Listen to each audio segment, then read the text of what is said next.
Anyway, let's talk about this. Ottawa and Alberta near deal to cap industrial carbon price at $1 a dollar. Could you imagine? At $130 by 2040. The agreement would raise Alberta's rate gradually from 95 per ton now to 100 per ton next year. Hold until 2030. That's crazy, by the way. That's 3 years of holding.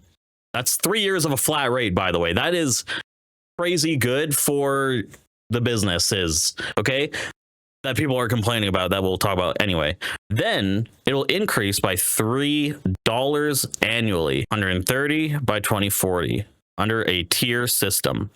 It stems from a November 25 pact between Prime Minister Carney and Premier Danielle Smith, creating federal policy concessions for Alberta's emissions pledge and a new BC pipeline application by July 1st, while Smith calls it a win-win for ratepayers and investment. BC's David Eby decries special treatment, and critics from both sides question its impact on emissions and competitiveness. So basically, the BC Premier is like, "Oh, you're giving special treatment to Danielle Smith." Didn't the BC literally just got 3 TELUS centers or something? I don't know. Like, we just read a story the other day that they fucking had 3 AI data centers going to BC. But anyway, I guess if you want to talk about carbon stuff, it's different. But sure, yeah, they want to give Danielle Smith her carbon win. You know, whatever. Let's see how people are reacting online. Hey. But anyway, my take on this before we get into this, it's a win for the billionaires, capitalists. That's the take, as usual. Because a fucking flat rate for 3 years is insane value. Okay? Insane. And then basically you recoup it for the rest. It raises to $3 annually. But still, it caps out at 130. So they're at 100 for 3 years, and then it's capped out at 130. That is like such a good deal for oil companies and carbon emissions cap price, carbon price, whatever the fuck. Like, yeah, no, it's a big win for big producers of carbon. I don't know. It's a big win for an industry. So again, giving the rich better deals. No good deals for you or me. Anyway, let's get into this. Explosive. David Eby just accidentally exposed the entire carbon tax scam. He admitted lowering Alberta's industrial carbon price would make more provinces uncompetitive. Read that again. That means the federal industrial carbon tax is already making Canada uncompetitive globally. The entire justification just collapsed in real time. The US zero carbon pricing. Europe is backtracking. Countries around the world are prioritizing affordability, energy security, and industry. Yeah, the problem with that is that you can only burn the climate at such a rate. You can only, like, I know it's a world effort, right? But if everyone's just going, fuck it, we're just gonna let it burn until it's like a crisis, that's not a great strategy, in my opinion. I don't know. Meanwhile, Canada is still marching towards a 170-ton industrial carbon tax. $170 ton industrial carbon tax, while our investment, jobs, and capital flee the country. Why do people on X inflate numbers all the time? I saw, like, we see this all the time. I don't know. It's such an easy thing to prove. The AI thing bot, who is like, this is what the story is, it says 130 right here. Where is 170 coming from? Where? Anyway.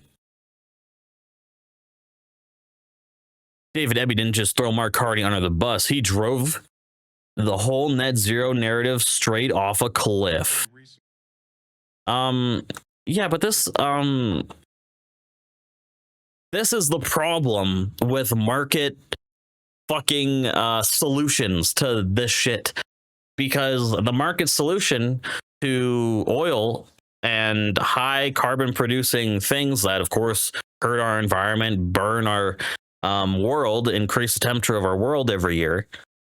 You know, like those things happen. The economic incentive for it to be fucking zero is huge if there's no consequences. But unfortunately, there are long-term effect consequences. But we go, hey, I'm ready to just burn the world for some short-term gain, and and hopefully we'll be fine. Maybe. I don't know.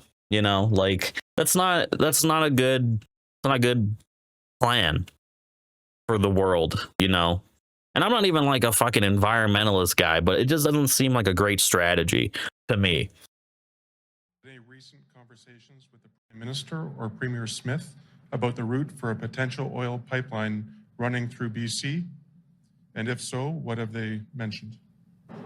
I'm following along in the newspapers with everyone else in terms of the discussions between Premier Smith and Prime Minister Carney. This morning, I understand that there were negotiations about the national carbon price with Alberta, and that there may have been a decision made to move forward with a price of $130 a ton. This is a big deal for British Columbia and the rest of Canada, because in the rest of Canada, we have a nationally mandated carbon price of $170. Okay, so that's where it came from. Okay, so that's where it came from. Okay. So that's where that guy got the $170 from. Got it. So basically, Alberta gets the 130. Everyone else is stuck at 170. So again, big win for Alberta. That's a big discount for Alberta.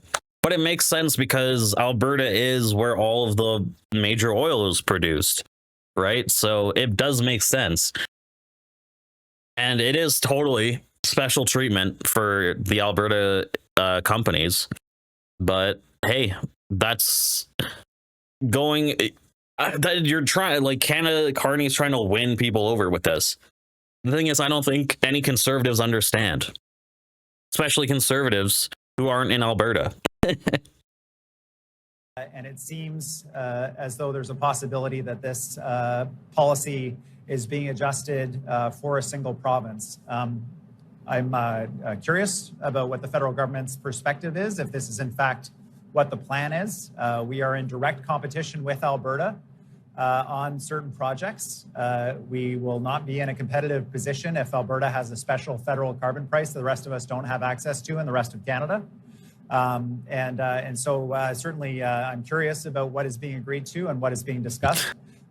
Dude, the competitive position,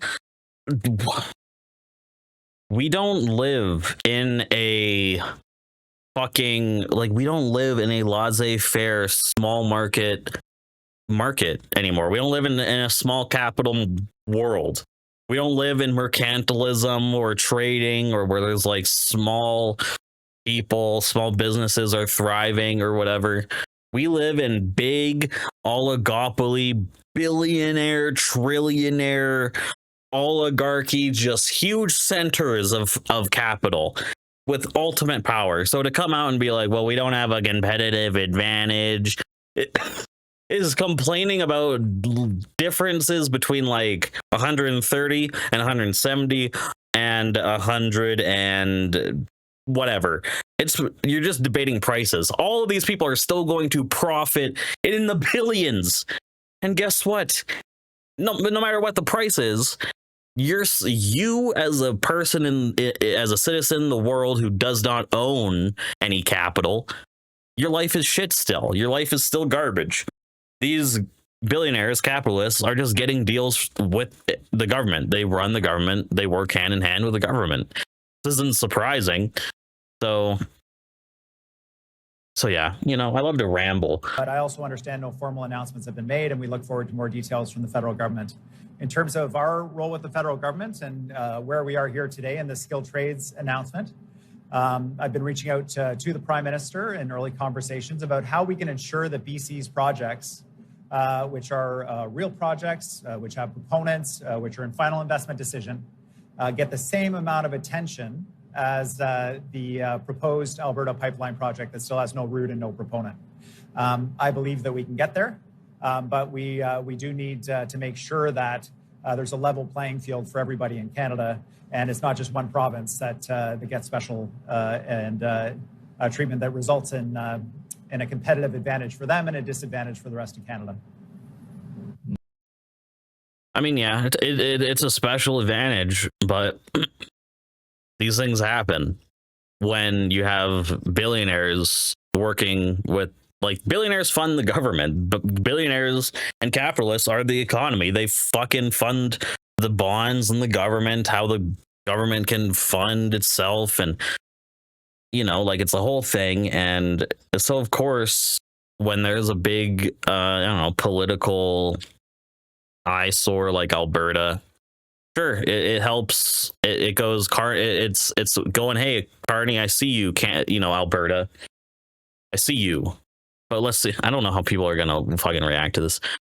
You want to watch this little piece of the story? I don't know if I've talked about it enough, but this is, we need to be informized. The government and Alberta are closing in on a deal for industrial carbon pricing, a key Trudeau-era policy meant to drive down greenhouse gas emissions. The CBC's Karina Roman joins me live now from Ottawa with more on this. So, Karina, what have we confirmed at this point? Well, sources telling CBC News that Ottawa and Alberta are nearing a deal on carbon pricing for that province. The deal would see the effective carbon price increase to $130 a ton by 2040. Now, the effective price is like the real world cost, what actually hits companies' bottom line, and it takes into account exemptions and subsidies often offered by the province. Now, Alberta is presenting this plan, from what sources tell us, to the federal cabinet this morning, and if approved and signed off on by cabinet, that price would be far less stringent than what was set to happen under the Trudeau government. The Trudeau government had aimed for a $170 per ton price by 2030, so a bigger price, a shorter timeline. But I need to point out that that was what is known as the headline price, what is set by the government before those exemptions and subsidies. So supporters of this new arrangement will likely argue that what matters is getting Alberta on board. What matters is the effective price as opposed to the headline price. And to get them on board by making sure they're no longer fighting the carbon price on industry, then that would be more impactful than some arbitrary number that there was no buy-in for and no realistic hope of actually getting to that. Now, right now, the headline price in Alberta is $95 a ton, but the effective rate is about $40 a ton. So going up to $130 effective rate, that is substantial, although it will be a gradual ramp up from what sources tell us, Hillary. We're told it will go from $95 to $100 next year and then stay there for a number of years, and then ramp up after that by $3 per year until 2040, where then, of course, we've mentioned the effective price would be $130. Now, the Prime Minister and Alberta Premier Danielle Smith, sources tell us, are set to meet in Calgary on Friday to announce this.